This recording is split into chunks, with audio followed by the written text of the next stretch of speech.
श्रवणं एषो पञ्चनमकारो सर्वभावपणासनो कलानं च सौभ्यसीं परमं वै मङ्गलं परमं वै मङ्गलम्।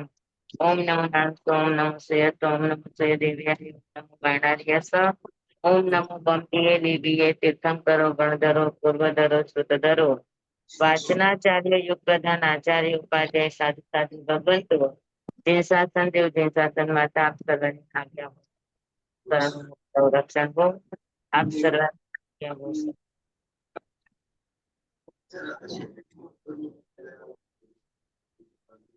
હવે આપણે 10મી ગાથા આવ્યા છે બરાબર। હા વંદન કરી લીધા હા હા વંદન કર્યું શું કે છે નહીં અંદર અંદર વાત કરી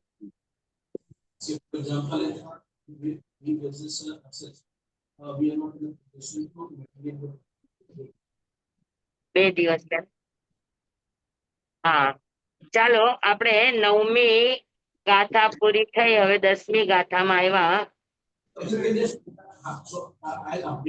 સંયમ સહસ્રાણ ઉજ્જયણાણ શ્રીકંડ ગે પંડ ગવે જયંતે તે જોયણે નવ નવૈ સહસ્તે બુદ્ધો સીતો હેઠ સહસ્રમેઘમ સ્વયં સહસ્રાણ ઉજ્જયણાણમ શ્રીકંડગે પંડ ગવે જયંતે તે જોયણે નવ નવૈ સહસ્રે બુદ્ધો સીતો હેઠ સહસ્રમેઘમ। હવે મેરુ પર્વતનું એ વર્ણન ચાલે છે કે મેરુ પર્વત કેવડો છે તો કે સંયમ સહસ્રાણ સંયમ સહસ્રાણ એટલે 1,00,000 યોજન 100,000 100,000 એટલે કેટલા સંયમ એટલે 100 અને સહસ્રાણ એટલે 1000 100,000 એટલે કેટલા થાય 100,000 એટલે કેટલા 1,00,000 10 લાખ 100,000 એટલે 1,00,000 1,00,000 મથન 100,000 એટલે 2 બિંદા વધારી દો 1000 ને હા એટલે ત્રણ ડિજિટ વધશે એટલે 1,00,000 થાય 100,000 એટલે 1,00,000 1000 10,000 અને લાખ તો સંયમ સહસ્રાણ ઉજ્જયણાણમ 1,00,000 યોજનનો મેરુ પર્વત છે બરાબર। અને એ મેરુ પર્વત 3 લોકને સ્પર્શે છે નીચે અધોલોક ને નીચે અધોલોક ને વચ્ચે મધ્યલોક ને અને ઉપર ત્રીછા લોક ને બરાબર। તો સુદર્શન મેરુગીરી 3 લોકને સ્પર્શે છે તો 3 લોકને જેમ મેરુ પર્વત સ્પર્શે છે એવી જ રીતે ભગવાનનો મહિમા પણ 3 લોકમાં વ્યાપ્ત છે। ભગવાનનો પ્રભાવ 3 લોકમાં ચાલે છે અધોલોકમાં ઉર્ધ્વલોકમાં અને મધ્યલોકમાં બરાબર। કારણ કે ભગવાનના જે પંચ કલ્યાણક થાય છે એનો પ્રકાશ ક્યાં થાય તો કે 3 લોકમાં થાય બરાબર। તો કલ્યાણકની સારી અસરો તીર્થંકરના કલ્યાણકની શુભ પરમાણુની સ્પર્શના 3 લોકમાં થાય તો તીર્થંકરનો પ્રભાવ 3 લોકમાં વ્યાપ્ત છે। સુર અસુર દેવ દાનવ બધા જ ભગવાનને માને ભગવાન પ્રત્યે એના પૂજ્ય ભાવ છે 3 લોકના એ પૂજનીય 3 લોકના એ વંદનીય 3 લોકના એ અર્ચનીય છે। તો જેમ મેરુ પર્વત 3 લોકમાં વ્યાપ્ત છે એમ પ્રભુનો પ્રભાવ પણ 3 લોકમાં વ્યાપ્ત છે બરાબર। સંયમ સહસ્રાણ ઉજ્જયણાણમ એટલે 1,00,000 યોજનના મેરુ પર્વત જેમ 3 લોકમાં વ્યાપ્ત છે એમ પ્રભુનો પ્રભાવ પણ ત્રણેય લોકમાં વ્યાપ્ત છે. પછી તિકંડગે મેરુ પર્વતના 3 વિભાગ છે, 3 કાંડ છે. બરાબર. એમાં સૌથી પહેલો ભૂમિની અંદર ભૂમિમય કાંડ, પછી સુવર્ણમય કાંડ અને પછી વૈડૂર્યમય કાંડ. હા, તિકંડગે એટલે 3 કંડગ, 3 કંડગ એટલે 3 કાંડ, 3 વિભાગ. તો 3 વિભાગમાં મને કોઈનો અવાજ આવી રહ્યો છે, કોઈનો ચાલુ છે. નિકુંજબેન ગાંધીનો અવાજ આવે છે. ટીવી ચાલુ હા, છે પ્લીઝ કોઈનું. તમારું માઇક મ્યુટ કરજો એટલે આજુબાજુનો અવાજ ના આવે. હા હા કરું છું.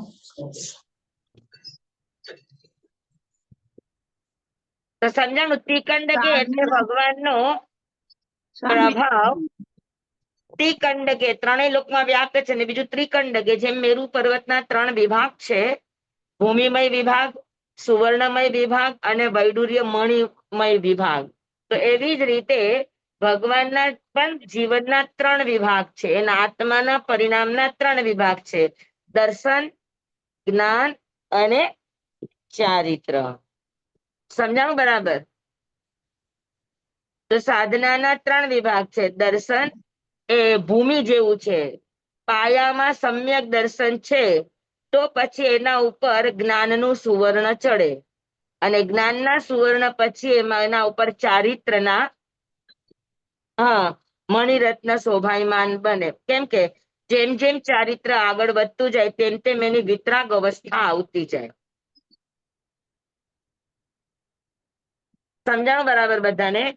તો ભગવાનમાં 3 વિભાગ છે, એની સાધનાના કહો કે એના આત્માના પરિણામના કહો કે એના ભાવના કહો, 3 વિભાગ છે. કયા 3 વિભાગ? તો કે દર્શનમય વિભાગ, જ્ઞાનમય અને ચારિત્રમય. પછી પંડગ વે જયંતે એટલે વિજય પતાકા. જેમ મેરુ પર્વતમાં સૌથી ઉપર પંડગ વન વિજય પતાકાની જેમ શોભાયમાન હોય છે. હા, ભદ્રસાલ વન, સોમનસ વન, નંદન વન, પંડગ વન, તો 4 પ્રકારના વન ત્યાં છે મેરુ પર્વતમાં. તો જેવી રીતે 4 પ્રકારના વન છે એવી રીતે ભગવાનના જીવનમાં પણ 4 પ્રકારના સાધુ, સાધ્વી, શ્રાવક અને શ્રાવિકા, આ 4 એમના શાસનના વિભાગ છે. અને જેમ પંડગ વન સૌથી ઉપર છે, એ જેમ વિજય પતાકાની જેમ શોભી રહ્યો છે, એમ ભગવાન સાધુ, સાધ્વી, શ્રાવક, શ્રાવિકા 4 તીર્થરૂપમાં તીર્થંકર રૂપી વિજય પતાકાની રૂપે ફરકી રહ્યા છે. એનો યશ 10 દિશામાં 3 લોકમાં એમનો આ યશ તીર્થંકર પદ રૂપે વ્યાપ્ત છે. સમજાણું બધાને? તીર્થંકર પ્રકૃતિનું પુણ્ય 3 લોકમાં ચાલે. મનુષ્યનું પુણ્ય જે તે ગામમાં રહેતા હોય ત્યાં ચાલે. બરાબર. કોઈ સત્પુરુષ, સાધક પુરુષ હોય તો એનું આજુબાજુના ક્ષેત્રોમાં ચાલે, પણ તીર્થંકરોનું 3 લોકમાં. તો કે તીર્થંકરોનું પુણ્ય એનો યશ 3 લોકની અંદર અને 4 સાધુ, સાધ્વી, શ્રાવક, શ્રાવિકા રૂપ 4 તીર્થની અંદર એ તીર્થંકર રૂપે વિજય પતાકાની જેમ યશવાન હોય.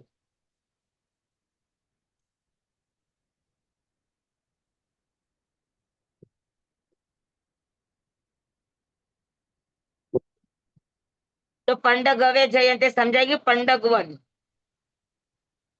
અને વે જયંતે એટલે વિજય પતાકા. સે જોયની નવ નવઈ સહસ્સે ઉડ્ડોસિતો હેત સહસ્ર મેઘમ. હવે મેરુ પર્વત છે એનું માપ જે 1,00,000 યોજનનું છે એ કેવી રીતે છે?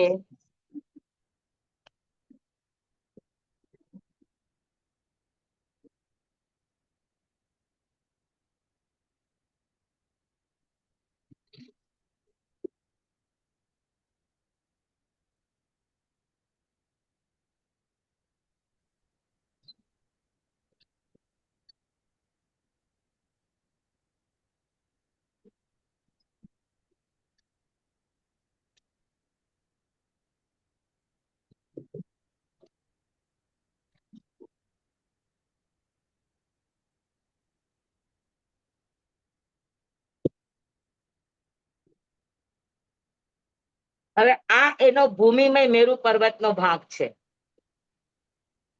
1000 યોજન એ ભૂમિની અંદર છે. 1,00,000 યોજનમાંથી 1000 યોજન એ સમપૃથ્વીની નીચે છે. બરાબર? તો સમપૃથ્વીની નીચે અધોલોક કેટલું છે? ત્રીછા લોકમાં. આ વાત મેં તમને ભણાવી છે. 1000 માં ત્રીછા લોકમાં 100 યોજન 600 યોજન અધોલોકમાં કેટલા યોજન ગણતરીમાં આવે? 900 900 100 યોજન 1000 યોજન આ 1000 યોજન નું છે. બરાબર? એમાં 100 યોજન 900 યોજન સુધી ત્રીછા લોક છે. 100 યોજન તો અધોલોકમાં કેટલું ગયું ઈ?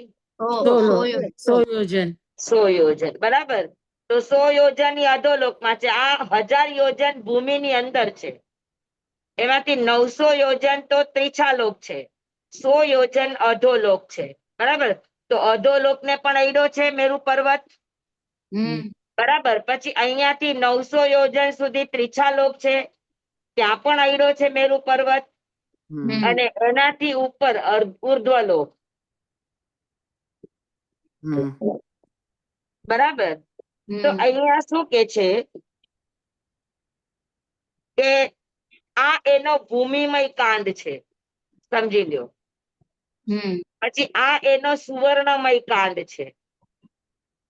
અને આ એનો વૈડૂર્ય મણિમય કાંડ છે. 3 કાંડ થયા. બરાબર? વૈદુર્ય પછી મણિ એટલે એના સ્વામી હે સ્વામી વૈદુર્ય મણિ એટલે શેનો ભાવ આવે?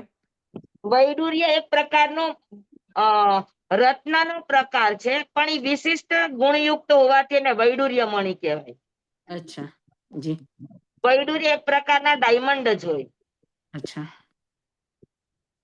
બહુ મજબૂત હોય વૈડૂર્ય મણિ. જી અને વિશિષ્ટ ગુણ વાળા હોય એટલે એને મણિ કહેવાય. જી. તો મેરુ પર્વતના 3 કાંડ, એમ ભગવાનના પણ 3: દર્શન, જ્ઞાન અને ચારિત્ર. બરાબર? એમાં સૌથી ઉપર અહીંયા પંડક વન છે, જ્યાં ભગવાનની 4 અભિષેક શિલા હોય.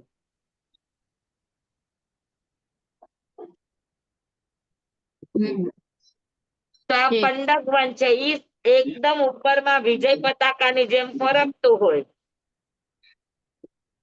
બરાબર? એમ ભગવાન તીર્થંકર નામ કર્મથી સુશોભિત હોય.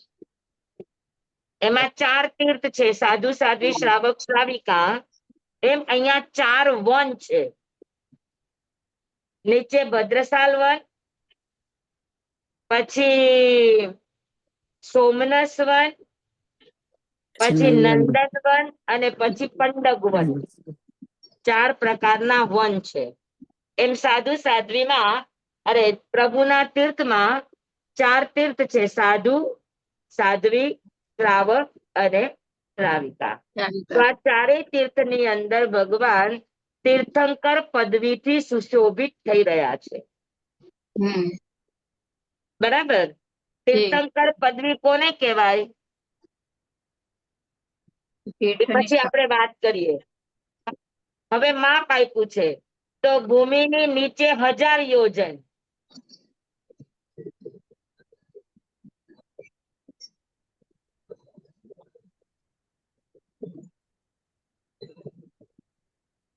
ભૂમિ નીચે 1000 યોજન છે. બરાબર? તો ઉપરમાં કેટલો રહેશે? 1,00,000 યોજન માંથી 1000 બાદ કરો તો 99,000. તો કે 99,000 એ જમીનની ઉપર છે.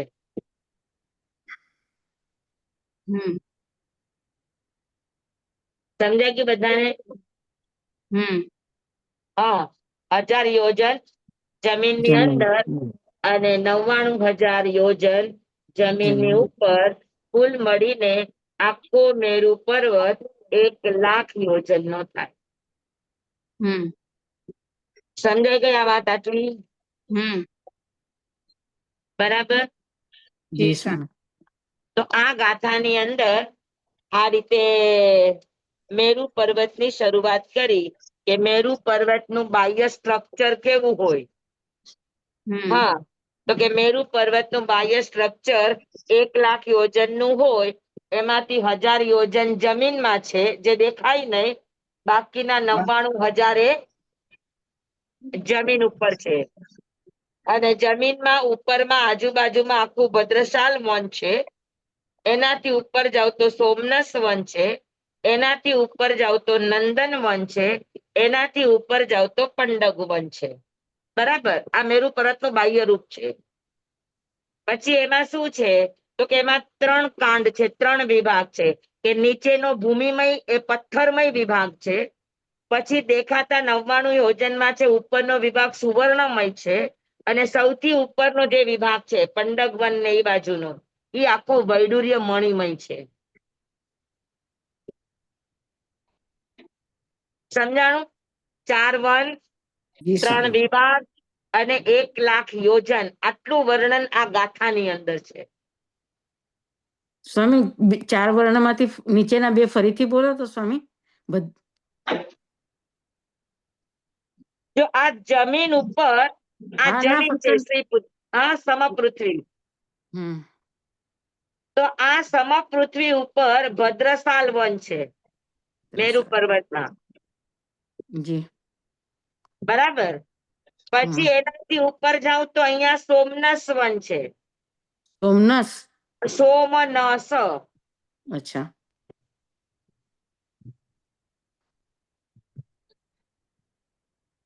સોમનસ વન છે. હા, ખ્યાલ આવી ગયો. પછી એનાથી ઉપર જાવ તો નંદન વન છે. પછી પાંડક વન. અહીંયા ભદ્રશાલ વન. અને ઉપર છે પંડગ વન. જોઈ લ્યો. જી સ્વામી, સમજાઈ ગયું. સમજાઈ ગયું? જી સ્વામી. તો આભાર 4 સ્વામી. વન રૂપી 4 તીર્થ છે. સાધુ સાધ્વી શ્રાવક બરાબર. શ્રાવિક. પછી 3 વિભાગ રૂપી ભગવાનના 3 ગુણ છે, જ્ઞાન દર્શન ચારિત્ર. પંડગ વન જેમ શોભે છે તેમ ભગવાન તીર્થંકર નામ ગોત્ર કર્મથી શોભાયમાન છે. હવે તીર્થંકર નામ ગોત્ર કર્મ કોને કહેવાય? જે તીર્થની સ્થાપના કરી શકે. નહીં, એની ઓળખ શું? તીર્થંકરની ઓળખ શું? કેવડી હોય સ્વામી. હે? એને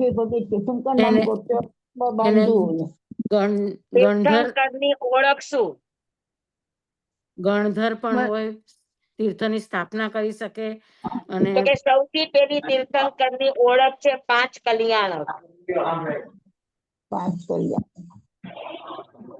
સ્વામી, આમાં એક પ્રશ્ન છે. હા. ઘણા એવા હોય કે જેને 5 કલ્યાણક નો એવા તીર્થંકર પણ બીજા કોઈ મહાવિદ્યમાં કે એમાં થઈ શકે. હા, સમજી નહીં. જે પણ તીર્થંકર થાય, અર્યંત થાય, એટલે હા. જેમ કે હવે મહાવિદ્ય ક્ષેત્રમાં કે બીજા કોઈ ક્ષેત્રમાં તીર્થંકર થયા હોય તો પણ એમના બધાના 5 જ કલ્યાણક હોય કે હા, ઓછા? 5 થી ઓછા કોઈના ન હોય. અચ્છા. ભગવાન મહાવીર સ્વામીના 6 હતા. હા, 2 ગર્ભ કલ્યાણક હતા. સમજાણું? તો સૌથી વહેલું તીર્થંકરનું આગમનની નિશાની છે 14 સ્વપ્ન માતાને આવવા. આ તીર્થંકરની નિશાની છે. નંબર સ્પષ્ટ 2, રીતે. 5 કલ્યાણક.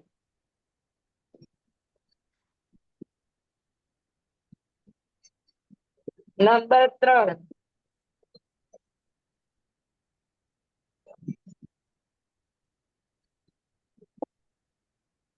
એની ઓળખાણના નંબર 3 માં શું આવશે?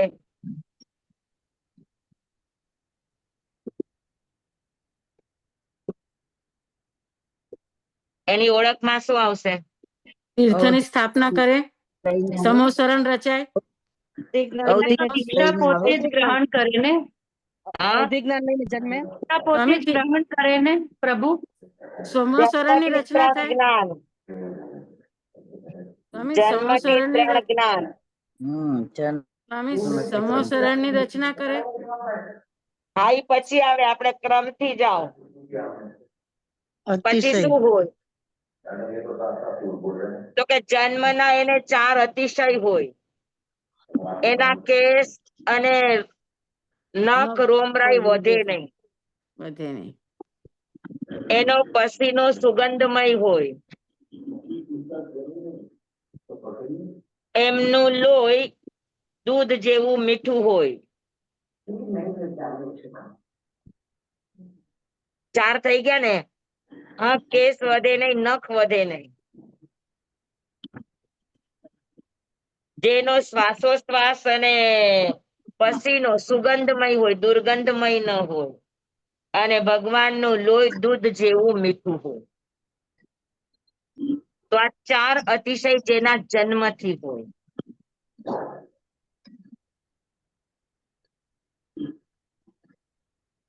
આ બધી તીર્થંકર પ્રકૃતિની છે. પછી દેવના દીધેલ હોય અતિશય.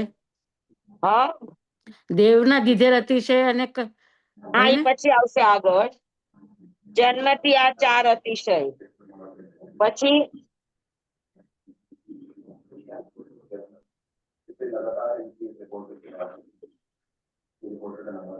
બીજું શું હોય?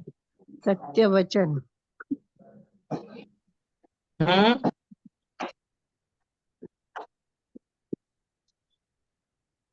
આ એના દીક્ષા પહેલાના આ બધા અતિશયો છે. 14 સપના જન્મ પહેલાનો. નજીક કરો ને, નથી દેખાતું.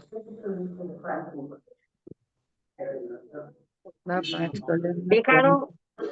હા, જન્મથી 3 જ્ઞાન. જન્મથી 3 જ્ઞાન નિયમમાં હોય. બાકી બધા જીવોને કોઈકને હોય પણ શકે, ન પણ હોય.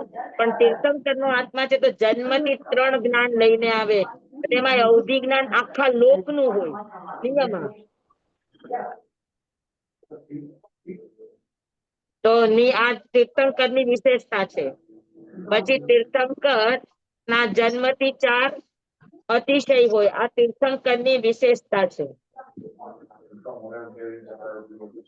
બરાબર. પછી તીર્થંકર ના જન્મથી વચ્ચેના અતિશય એ હવે આવશે. સ્વામી, આપણે કહીએ ને, એક મિનિટ સ્વામી, આપણે કહીએ ને 34 અતિશય કરી બિરાજમાન છે, તો એ 34 અતિશય માના આ 4 અતિશય પહેલાથી હોય અને હા. પછી 30 એડ થાય, એવી રીતે એડ થાય. જેમ જેમ એ આગળ વધતા જાય તેમ તેમ એના અતિશયો એડ થતા જાય. પછી 64 ઇન્દ્રો એમની સેવામાં હોય. એટલે 64 ઇન્દ્રો દ્વારા પૂજનિક હોય. જન્મથી જ હોય સ્વામી. તો જેવો જન્મ થાય તો મેરુ પર્વત ઉપર 64 ઇન્દ્રો નો આવે મનાવા. પણ પછી જન્માભિષેક થઈ ગયા પછી પણ 64 ઇન્દ્ર એમની સેવામાં જ હોય. હા, હા, હા. અરુણાબેન નું ઓલું એક ચાલુ છે, માઇક પાછળનો અવાજ આવે. અરુણાબેન,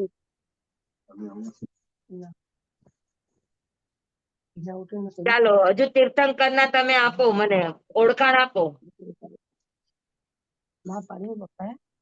અત્યંત શક્તિશાળી હોય સ્વામી, કે જે પગના અંગૂઠેથી મેરુ પર્વત હલાવી શક્યા. આહાર વિહાર અદ્રશ્ય હોય. એ તો પછી આવે. Very good.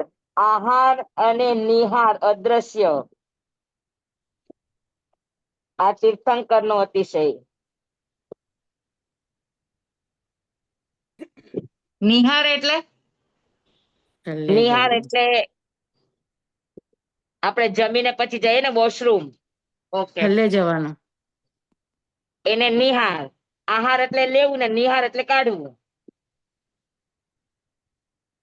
તો આહાર અને નિહાર બંને એના લોકો જોઈ ન શકે, અદ્રશ્ય હોય.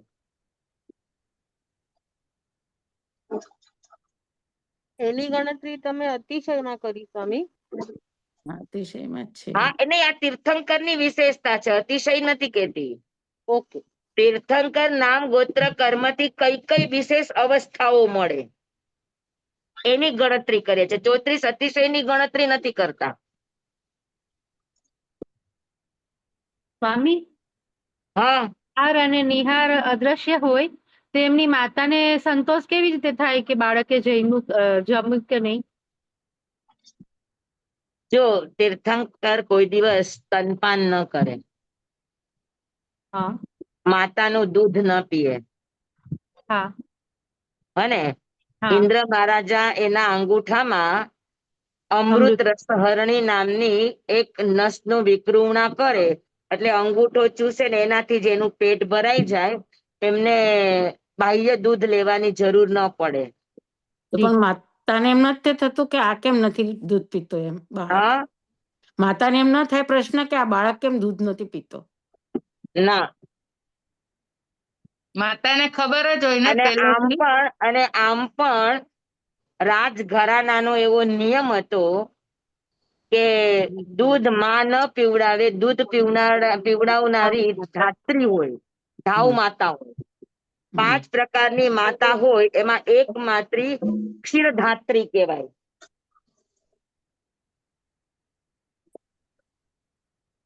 ક્ષીરધાત્રી એટલે રાજકુમારને દૂધ પીવડાવનારી. જી. રાણીઓ પોતે દૂધ ના પીવડાવતા.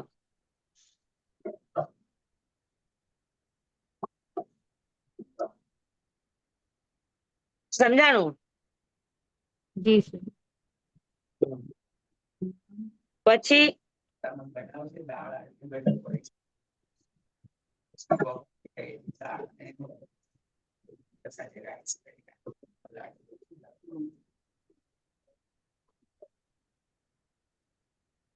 પછી શું અતિશય હોય? જેમ જેમ એનું જીવન આગળ જોતા જાઓ એટલે તમને ખ્યાલ આવતો જાય કે તીર્થંકર અલગ પડે. શેનાથી અલગ પડે? વીર્યથી. વીર હોય. હા, વીર હોય, શૂરવીર હોય. એ તો હોય જ.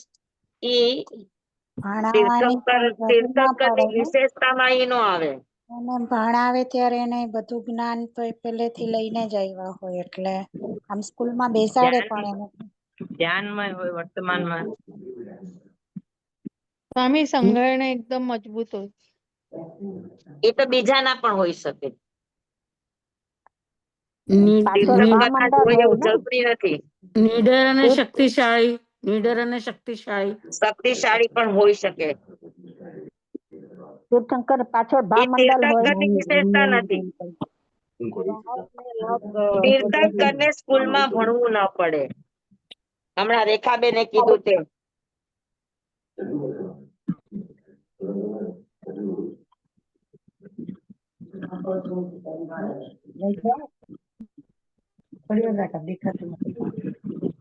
બરાબર. 8મું, તીર્થંકરોને દીક્ષાનું આમંત્રણ કરવા દેવો આવે.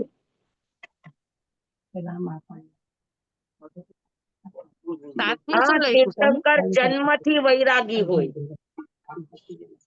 અને 7મું, પણ જેવો દીક્ષાનો વિચાર કરે તો એને આમંત્રણ કરવા 9 લોકાંતિક દેવતા આવે. અને પછી વર્ષિદાન વખતે પણ ધન પુરાવે.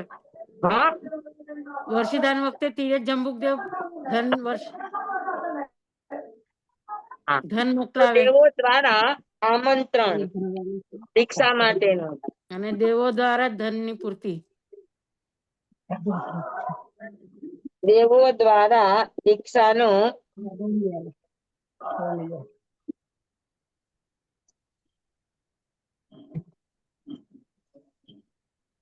પછી 9 લોકાંતિક દેવો આવે દીક્ષાની વિજ્ઞપ્તિ કરવા કે આપ દીક્ષા લ્યો, જલ્દી શાસનની પ્રવર્તના કરો. આ તીર્થંકરમાં જ થાય, બીજા કોઈનામાં ન થાય. અને તીરથ જંબુકદેવ તો ધન પુરાવે ને સ્વામી. પછી 9મું શું? તો કે જ્યારથી લોકાંતિક દેવો આવી અને એમને વિજ્ઞપ્તિ કરે ત્યારથી 1 વર્ષ સુધી વર્ષીદાન કરે. વર્ષીદાન કરે 1 વર્ષ સુધી. હા, અને દરરોજનું આ વર્ષીદાનની વ્યવસ્થા જંબક નામના દેવતાઓ કરે, ઇન્દ્ર મહારાજાની આજ્ઞાથી, શક્રેન્દ્ર મહારાજની આજ્ઞાથી. અને જે એને કોનું છે? કન્યાબેન તમારું માઇક બંધ કરો. પન્નાબેન નો બહુ અવાજ આવે છે માઇક નો. અરુણાબેન અને પન્નાબેન બેના માઇક ખુલ્લા છે, બંધ કરી દો ને પ્લીઝ. હા, અમારું નથી.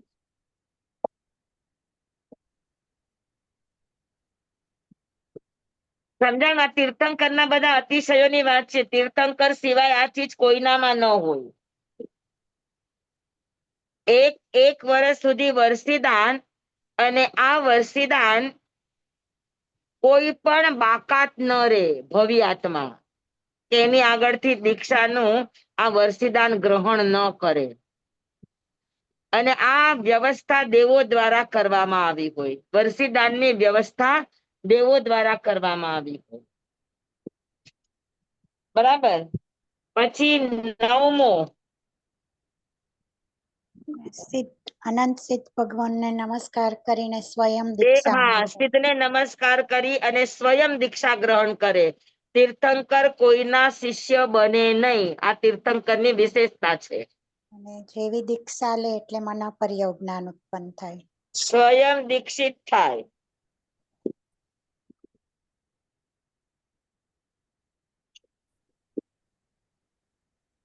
દીક્ષા લેતા જ મન પર્યવ જ્ઞાન થાય.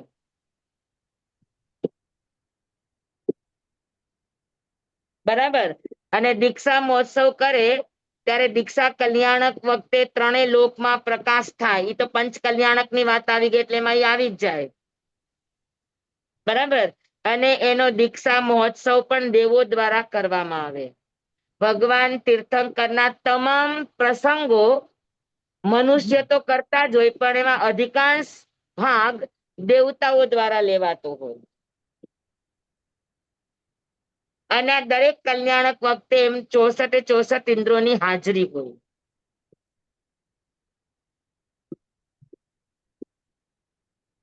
અગિયારમું, ઇન્દ્ર કેવળ આવીને જ્ઞાન ન થાય ત્યાં સુધી મૌન.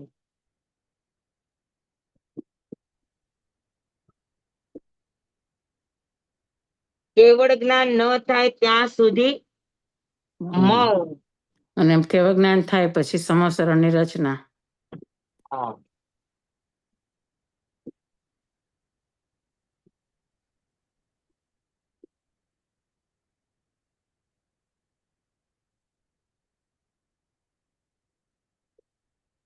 કૈવલ્ય પ્રાપ્તિ,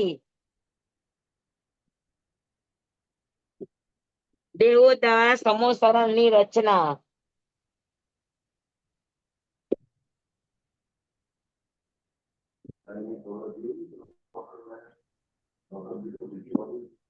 બરાબર. ભવનપતિ દેવ, વાણ્યંતર દેવ અને નહીં, ભવનપતિ દેવ, જ્યોતિષ્ક દેવ અને વૈમાનિક દેવ, આ 3 દ્વારા આની રચના થાય સમોસરણની. ચારે વાણવંતર દેવ, જાતિના વાણવંતર દેવ નો આવે એમાં. આવે ને. હજી કોઈનું માઇક ભવનપતિ ચાલુ દેવો છે. નીચેનું ભૂમિ એટલે ફ્લોરિંગ બધું ભવનપતિ દેવ કરે. પછી પહેલો ગઢ વ્યંતર દેવો, બીજો ગઢ જ્યોતિષ્ક દેવો ને ત્રીજો ગઢ વૈમાનિક દેવો રચે. અચ્છા. હજી તે કોઈનું માઇક સમોસરણની રચના, દેવકૃત હજી વાતો સમોસરણ. સંભળાય ઘરની. હજી કોઈનું માઇક ચાલુ છે સ્વામી? હા પણ પૂછવું છે તમે 11 ને 12 બે એક જ છે? મૌન અને કેવલ્ય જ્ઞાન, સમજાણું નહીં પ્રશ્ન તમારો. મૌન અને કેવલ જ્ઞાન અલગ અલગ માં છે, અલગ અલગ પોઈન્ટ છે. કેવું? મૌન અને કેવલ જ્ઞાન પેલા દીક્ષા પેલા મૌન કરે, બોલે નહીં, અને સાધનાના અંતે પછી એને કૈવલ્યની પ્રાપ્તિ થાય. અને જેવું કેવળ જ્ઞાન થાય એટલે દેવો દ્વારા સમવસરણની રચના થાય. ચારે જાતિના દેવો દ્વારા સમવસરણની રચના.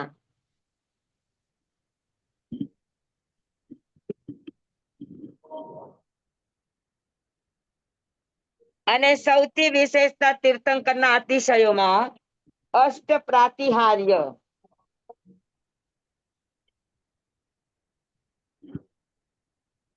આ બધા તીર્થંકર નામ કર્મની વિશેષતાઓ છે.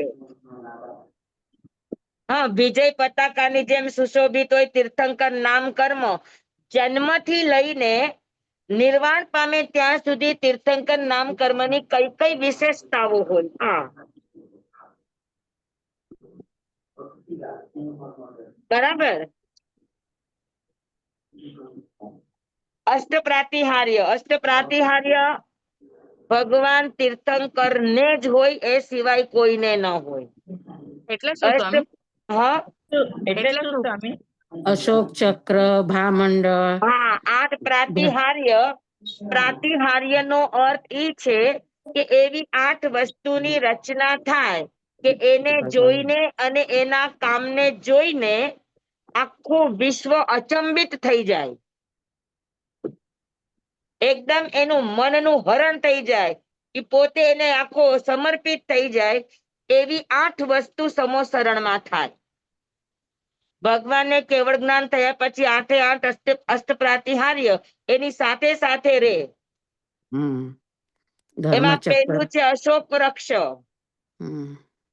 અશોક વૃક્ષ નો અર્થ છે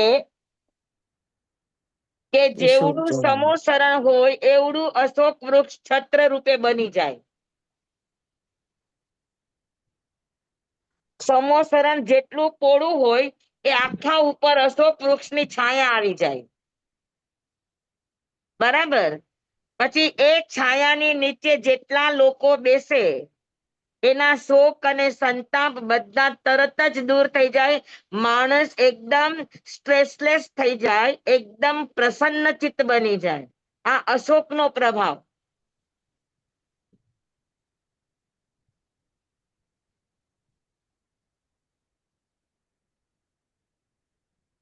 અષ્ટપ્રાતિહાર્ય બોલો. અશોક વૃક્ષ, પછી ભામંડળ, ધર્મમંગલ, ધર્મચક્ર. ધર્મચક્ર અષ્ટમંગલમાં નો આવે. પછી ભદ્રાસન, અશોક વૃક્ષ, પછી સિંહાસન, ભામંડળ, આસન ભામંડળ, અને છત્ર. છત્ર, સિંહાસન, દેવદુંદુભી, ચામર, દિવ્ય ધ્વનિ, દિવ્ય ધ્વનિ, દેવદુંદુભી અને દેવદુંદુભી, પુષ્પવૃષ્ટિ, અને સુર પુષ્પ વૃષ્ટિ. ચામર. હા, ચામર હોય ને. ચામર આવી ગયું. આ 8 અષ્ટપ્રાતિહાર્ય છે. એમાં અશોક વૃક્ષ નું કામ કે બધા જે એના છાયા નીચે બેસે એના શોક સંતાપ આદિ વ્યાધિ ઉપાધિ બધી જાતના સ્ટ્રેસ એના શું થઈ જાય તો કે એકદમ તણાવ મુક્ત બની જાય, એકદમ પ્રસન્ન ચિત્ત બની જાય. બરાબર. આ કામ અશોક વૃક્ષ નું છે. તો અશોક વૃક્ષના 2 કામ, છત્ર બનીને છાયા આપે અને બધાના શોક સંતાપ આદિ વ્યાધિ ઉપાધિ ચિંતા બધું જ એનું મુક્ત કરી દે. નંબર 2 સિંહાસન. ભગવાનના સિંહાસનની વિશેષતા હોય કે ભગવાન સિંહાસન ઉપર બિરાજમાન હોય તો કોઈ ગમે એટલા આડા ઉભા રે પણ ભગવાન ન દેખાય એવું ન બને. ભગવાન દરેક એંગલ માંથી દેખાય. આ સિંહાસનની વિશેષતા છે. દૂર દૂરથી આવતા હોય એને પણ ભગવાન દેખાય, નજીકમાં હોય એને પણ ભગવાન દેખાય, વચ્ચે કોઈ હોય એને પણ ભગવાન પોતાની સામું દેખતા હોય. એટલે સિંહાસનના કારણે ભગવાનની 3D ઇફેક્ટ હોય કે ભગવાન કોઈ પણ એંગલમાં તમે સામેથી આવો તો તમને દેખાય. પછી ભામંડળ. ભામંડળના કારણે શું થાય તો કે ભગવાનનું સમોસરણ યા તો ચોરસ હોય યા તો ગોળ હોય અને ભગવાન બરાબર મધ્યમાં બેસે. હા, લગભગ 15 કિલોમીટર આસપાસનું સમોસરણ હોય, ભગવાન મધ્યમાં બેસે તો આજુબાજુ 7.5 કિલોમીટરની દૂરી હોય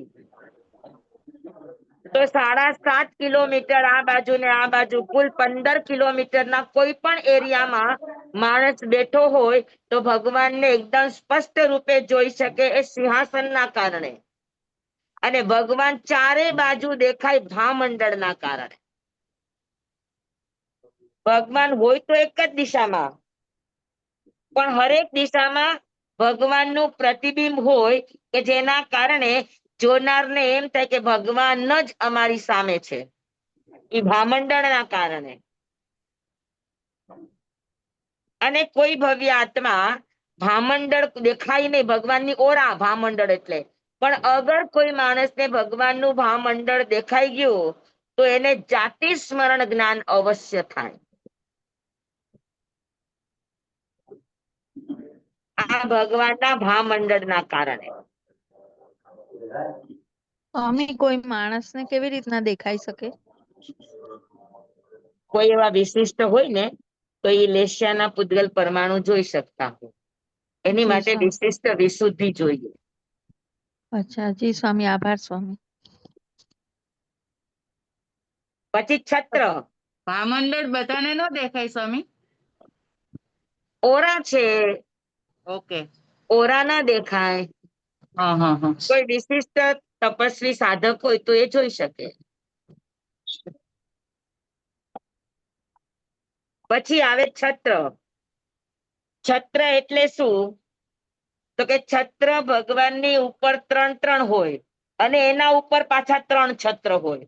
એનો કહેવાનો અર્થ એ હોય કે ભગવાનનું સામ્રાજ્ય, ભગવાન કોઈ એક દેશના રાજા નથી. એક દેશના રાજા હોય એના પર એક છત્ર હોય, પણ ભગવાન 3 લોકના રાજા છે. 3 લોકમાં ભગવાનનું આધિપત્ય હોય. કોઈ પણ ભગવાનની આજ્ઞાનું ઉલ્લંઘન 3 લોકમાં કોઈ ન કરી શકે. એટલે ભગવાન 3 લોકના રાજાધિરાજ છે, ભગવાન 3 લોકના આધિપતિ છે. એ દર્શાવવા માટે એટલે છત્ર છે એ ભગવાનના ઐશ્વર્યનું દર્શન કરાવે.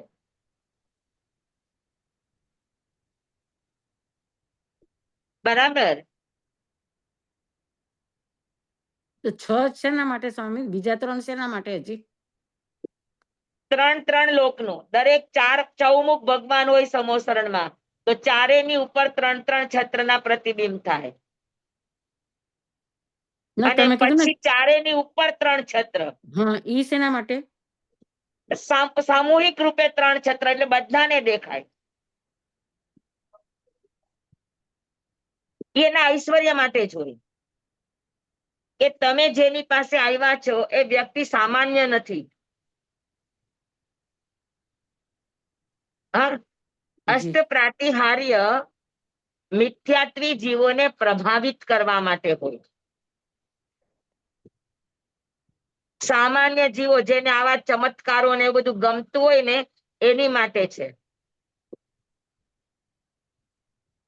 ચમત્કાર જેને ગમે એ બધા ભૌતિકવાદી કહેવાય.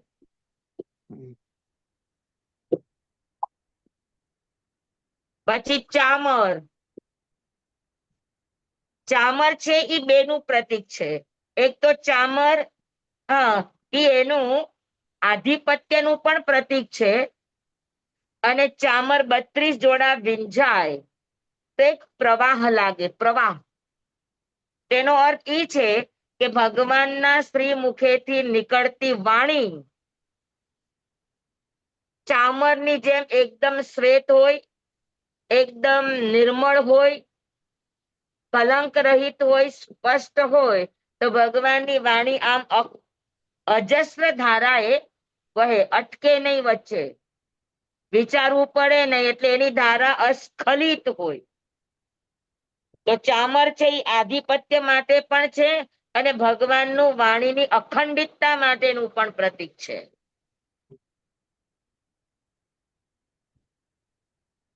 દિવ્ય ધ્વનિ. દિવ્ય ધ્વનિ એટલે બ્યુગલ. ભગવાન જે બોલે એ વાણી, એ શબ્દ બ્યુગલ માંથી પસાર થાય તો શું થાય? તો કે બ્યુગલ માંથી પસાર થાય તો ટ્રાન્સમીટર નું કામ કરે. એટલે જે વ્યક્તિ જે ભાષાનો હોય, જે પશુ જે ભાષા સમજતી હોય, તો સૌ પોતપોતાની ભાષામાં ભગવાનની વાણીનું ટ્રાન્સલેશન સમજી શકે, પોતપોતાની વાણીમાં જ એને સંભળાય. કોના કારણે? તો કે દિવ્ય ધ્વનિના કારણે. બરાબર. અને ભગવાનની વ્યાખ્યાનની ધારા એક જ સરખી વહેતી હોય બધા માટે, પણ તેમ છતાં દરેકના મનની સમસ્યાનું સમાધાન કરનારી હોય. જેટલા પણ સાંભળે છે, જેના પણ મનમાં જે શંકા, જે સમસ્યા, જે પ્રશ્ન હોય, તો કોઈએ પૂછવું ન પડે, વાણી સાંભળતા સૌના પ્રશ્નનું, સમસ્યાનું સમાધાન થઈ જાય. બરાબર. તો આને કહેવાય દિવ્ય ધ્વનિ. સમજાણું? જી સ્વામી. તો દિવ્ય ધ્વનિ બધાના મનનું સમાધાન કરનારી, અને દિવ્ય ધ્વનિ એટલે સૌ પોતપોતાની ભાષામાં સમજી શકે, એ ટ્રાન્સલેશન નું કામ કરનારી દિવ્ય ધ્વનિ છે.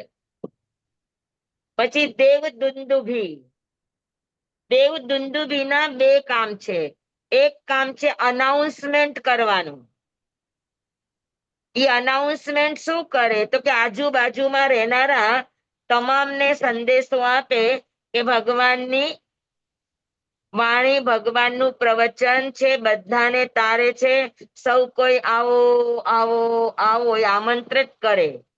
જેમ તમારે કોઈ હોય તો શું કહેવાય, અનાઉન્સમેન્ટ કરવા માટે રિક્ષા નીકળતી હોય, એવી રીતે ભગવાનનું આજે બાજુ બધી જગ્યાએ 12 યોજન સુધી આ દેવ દુદુંબી ભગવાન પધાર્યા છે અને એમનું વ્યાખ્યાન ચાલે છે, એવી એ જાહેરાતો કરે. નંબર 1. નંબર 2, દેવ દુદુંબી લાઉડ સ્પીકર નું કામ પણ કરે. એટલે ભગવાન વચ્ચે બેઠા છે અને 15 કિલોમીટર સુધી ભગવાનની વાણી સૌ કોઈ સાંભળી શકે, એટલે લાઉડ સ્પીકર, સ્પીકર નું કામ કરે કે ઠેઠ છેલ્લી લાઈન સુધી ભગવાનનું બોલેલું બધાને સંભળાય. તો એને શું કહેવાય? વચનાતિશય. તમને આશ્ચર્ય છે કે નહીં? મને કયો જોઈ. એમનો વચનાતિશય છે કહેવાય આમને? વચનાતિશય આ નથી હજુ. અચ્છા. વચનાતિશય 35 જે વચન છે એ વચનાતિશય છે. અચ્છા. પછી આવે સુરપુષ્પ વૃષ્ટિ. સુરપુષ્પ વૃષ્ટિ એટલે શું? તો કે ભગવાનની દેશના સાંભળવા બેસે એ લોકોને ખાલી ન ચડી જાય, કેમ કે ભગવાનની દેશના ઓછામાં ઓછી 3 કલાકની હોય. તો 3 કલાક સુધી કોઈ થાકી ન જાય, કોઈના પગમાં ખાલી ન ચડી જાય, કોઈને કમરનો દુખાવો ન થઈ જાય, એટલે ગોઠણ પ્રમાણ આપણા ગોઠણ હોય ત્યાં સુધી, આપણા ગોઠણ અંદર સુધી વયા જાય એવી પુષ્પની વૃષ્ટિ થાય. અને આ બધા દેવલોકના પુષ્પો, મંદાર, સુંદર, પારિજાત વગેરે, અને બધા જ આમ સીધા પડે. હા, આવો આવો આવો આવો. હા, સીધા જ પુષ્પ પડે, અને સીધા પુષ્પો પડવાને કારણે એકદમ ગાલીચા જેવા પુષ્પોનો સ્પર્શ અને દેખાવ સમોસરણમાં બેસનારને અનુભવ થાય. તો સુરપુષ્પ વૃષ્ટિ. બરાબર. તો આ બધા પ્રાતિહાર્ય ભગવાનના સમોસરણમાં થાય. સ્વામી, અહીંયા એક ઠેકાણેથી પછી બીજે ઠેકાણે પ્રવચન દે, ભગવાન વિહાર કરીને જાય, ત્યાં પણ સમોસરણ રચના, ત્યાં પણ આવું જ બધું થાય? સમોસરણ ના થાય, પણ હસ્ત પ્રાતિહાર્ય હોય. અચ્છા. બધી જગ્યાએ સમોસરણ ન હોય. પહેલી વખત જ થાય સમોસરણ? હા, પહેલી વખત જ થાય સમોસરણ? ના, ભગવાનના 12 વખત સમોસરણ થયા હતા. એક આવ્યું છે દર્શન, હું આવું જ છું. સમજાણું? એટલે 12 વખત જ થયા એ મને ન સમજાણું સ્વામી. દરેક તીર્થંકરના સમોસરણની સંખ્યા અલગ અલગ હોય. કોઈના 10 સમોસરણ થાય તો કોઈના 12 સમોસરણ થાય. ભગવાન મહાવીર સ્વામીના સમોસરણ 12 થયા હતા, 12 જગ્યાએ. ત્યાં પછી આવી જ રીતે બધી થાય હા, વ્યવસ્થા? સેમ સમોસરણ બધાના સરખા હોય. તો એ ક્યાં કારણથી સમસરણ કરે? હા, ક્યાં કારણથી સમસરણની રચના કરે? અરે જેને ચમત્કાર બહુ ગમતા હોય ને, જે ગામમાં ઈ ગામમાં કરે. ઓકે. ત્યાં જ્યાં મિથ્યાત્વ ગાઢું વધારે હોય. મિથ્યાત્વ હોય ને ત્યાં સમોસરણ થાય. અને ગાઢું મિથ્યાત્વ એટલે શું? જેને ચકાચોંધ, આવી બધી ચમકો, આવું બધું અનુશાસન, આવી બધી ભૌતિક ચીજો જેને બહુ ગમતી હોય ને એવા ગામમાં બને. સ્વામી તો પહેલી વખત દેશના ત્યારે જ સમોસરણ થાય એવું નહીં, કારણ કે પેલી સમોસરણ દેશનામાં અને છેલ્લી દેશનામાં સમોસરણ હોય જ. વચ્ચે કારણ કે બધી દેશનામાં સમોસરણ હોય એવું જરૂરી નહીં. અચ્છા, કારણ કે સમોસરણ તો રચના કરવા દેવો જ આવે, એટલે દરેક વખતે દેવો પધારે જ્યારે જ્યારે હા, દેશના પણ દરેક આપવાના હોય. દેશનામાં દેવો હોય જ. પણ સમોસરણ બધી જગ્યાએ ન હોય.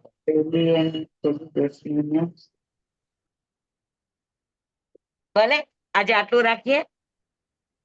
સ્વામી 12 દર્શનાર્થીઓ આવી ગયા છે.